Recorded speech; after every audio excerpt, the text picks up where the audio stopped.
Hey,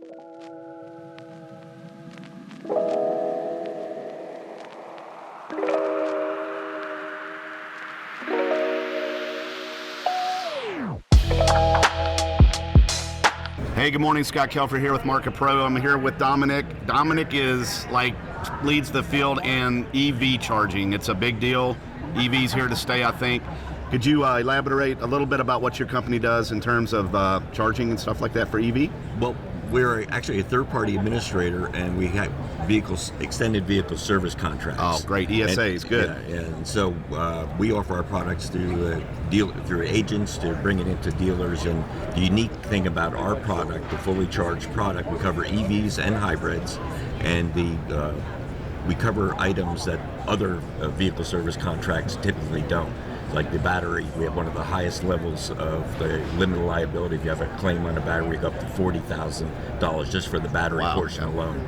It's one level of coverage, exclusionary, which is the top of the line. And then we have limp along coverage within the plan where it covers if the vehicle runs out of a charge, our roadside provider will come and pick up, charge the vehicle for 30 minutes, or if they're in an area where they don't have the portable chargers, they will tow it to a charging station. Is there a deductible involved in that portion of the coverage? Like if you get a person or a tow company comes out, or the services come out and they charge them to get them back on the road, is there like a deductible at that point?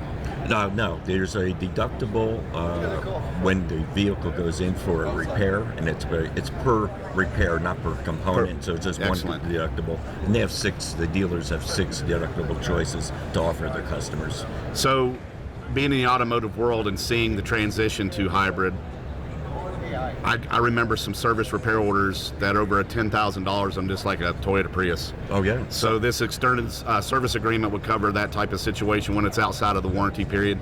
That's when you guys would step in. How do you guys facilitate signing people up for that? Are you in dealerships other than doing NADA? How do you facilitate getting a extended service agreement to the customer?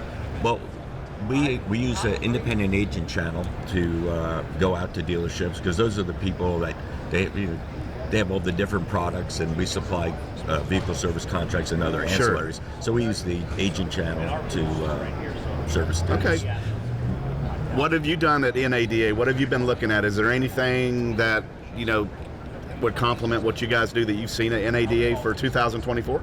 Well, I guess the chargers, because a lot of people, because that range anxiety is still the biggest issue because the infrastructure is not there. So we've been talking to some of the different providers for the portable chargers to maybe have as an additional item that we can offer our agents to bring in, so the dealerships can offer that to their customers. Excellent, wonderful. Dominic, thank you so much for stopping in and doing this. We appreciate it. I appreciate it.